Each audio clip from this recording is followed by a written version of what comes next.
नमस्कार मंडळी, स्वागत आहे तुम्हा सर्वांचं आपल्या एका नवीन व्हिडिओमध्ये। तर चला सुरुवात करूया कथेला। व्हिडिओ आवडल्यास लाईक, कमेंट, शेअर करायला विसरू नका। सुनंदाचं लग्न गणेश सोबत मोठ्या थाटामाटात झालं होतं। गावभर त्यांच्या लग्नाची चर्चा होती। गणेश दिसायला देखणा, बोलायला गोड आणि कामसू होता।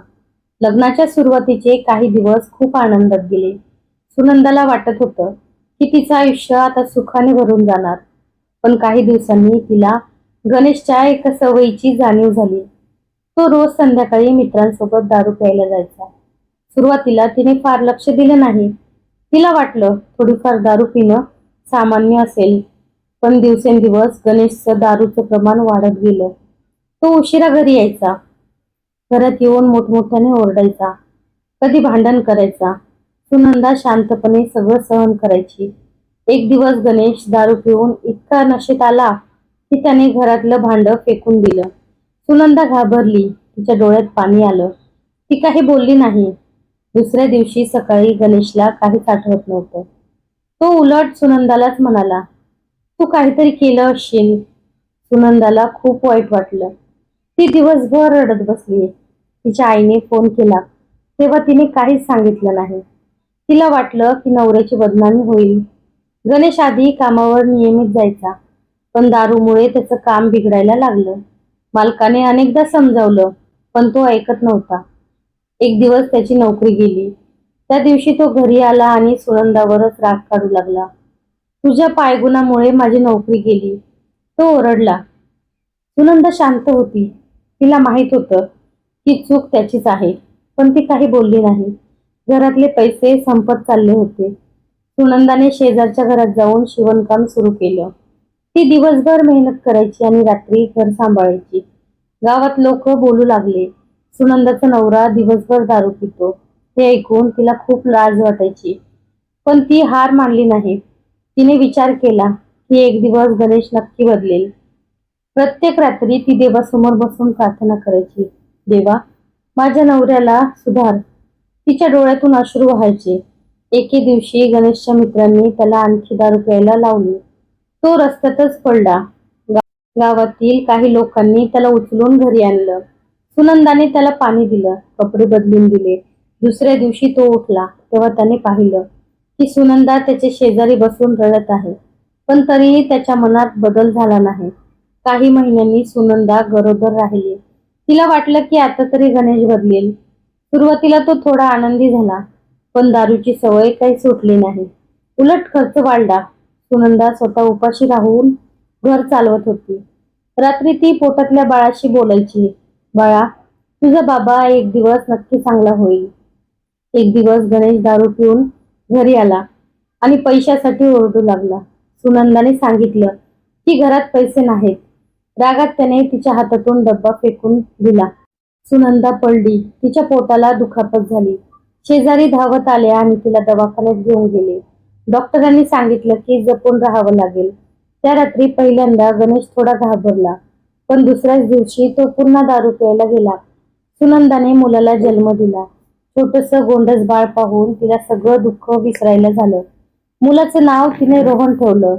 रोहन जसं जसं मोठा होऊ लागला, तसं तसं त्याला वडिलांची भीती वाटू लागली। गणेश रात्री नशेत घरी आला की रोहन आईच्या मागे लपायचा। ते पाहून सुनंदाचं हृदय तुटायचं। एक दिवस शाळेत शिक्षकांनी मुलांना विचारलं, मोठे होऊन कोण काय होणार? रोहन शांत बसला। शिक्षकांनी विचारलं, तू काय होणार? रोहन म्हणाला, मी माझ्या बाबांसारखा होणार नाही। हे ऐकून वर्गात शांतता पसरली। शिक्षकांच्या डोळ्यात पाणी आलं।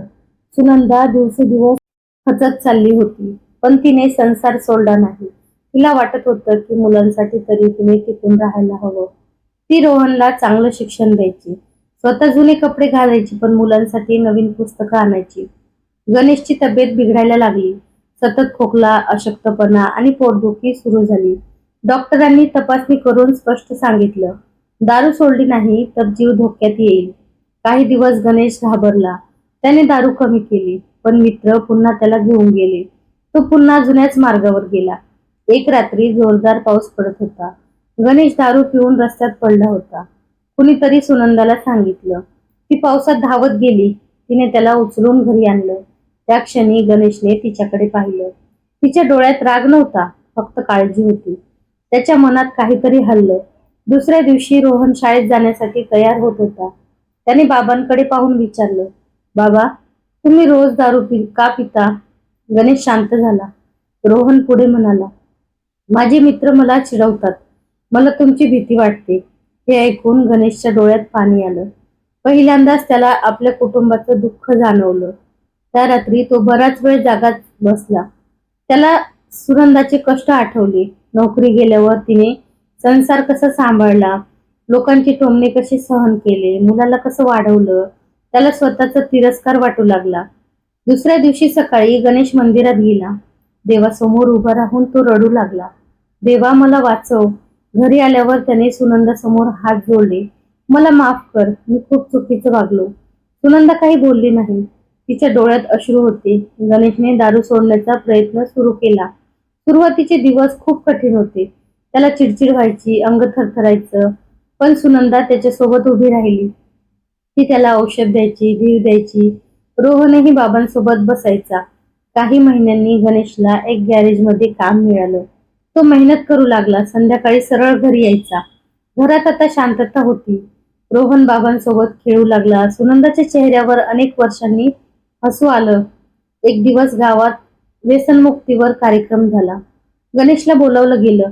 तो स्टेजवर उभा राहिला आणि म्हणाला, दारू माणसाचं आयुष्य संपवते. मी माझं घर उद्ध्वस्त केलं होतं, पण माझ्या बायकोने मला वाचवलं. सगळ्यांच्या डोळ्यात पाणी आलं. त्या दिवसानंतर गणेश गावात इतरांना समजावू लागला. कोणीतरी दारू पिताना दिसलं की तो त्याला थांबवायचा. लोक म्हणू लागले, हा तोच गणेश आहे का? सुनंदा शांतपणे हसायची. काही वर्षांनी रोहन मोठा झाला. तो चांगला अधिकारी बनला. एका कार्यक्रमात त्याने भाषण करताना सांगितलं, माझ्या आईने मला जगायला शिकवलं आणि माझ्या वडिलांनी चुका सुधारायला शिकवलं. सुनंदाच्या डोळ्यात आनंद अश्रू आले. गणेशने आयुष्यभर पुन्हा दारूला हात लावला नाही. तो रोज देवाचे आभार मानायचा की त्याला दुसरी संधी मिळाली. गावात जेव्हा कुणाचं भांडण व्हायचं तेव्हा लोक म्हणायचे, गणेशकडे जा, तो समजावेल. एका संध्याकाळी गणेश घरच्या अंगणात बसला होता. सूर्य मावळत होता. सुनंदा त्याच्या शेजारी येऊन बसली. गणेश म्हणाला, तू नसतीस तर मी कधीच संपलो असतो. सुनंदा हलकस हसली आणि म्हणाली, घर टिकवण्यासाठी कोणीतरी शांत राहावं लागतं. त्या दिवशी गणेशने आकाशाकडे पाहिलं आणि मनात म्हटलं, खरं प्रेम म्हणजे साथ सोडून न देणं. त्यांच्या आयुष्यात खूप दुःख आलं, पण शेवटी प्रेम आणि संयम जिंकला. तर कशी वाटली कथा नक्की कमेंट करून सांगा. भेटूया परत पुढच्या व्हिडिओमध्ये.